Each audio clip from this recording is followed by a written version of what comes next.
వాస్తవమా?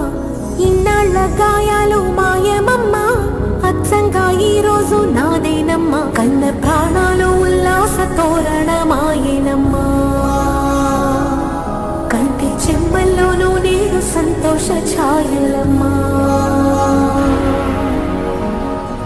నమ్మలేని కలలు నిలిచే కనుల ముందే ఈ నిజము చూసి కాలమిప్పుడు కదలను అంది.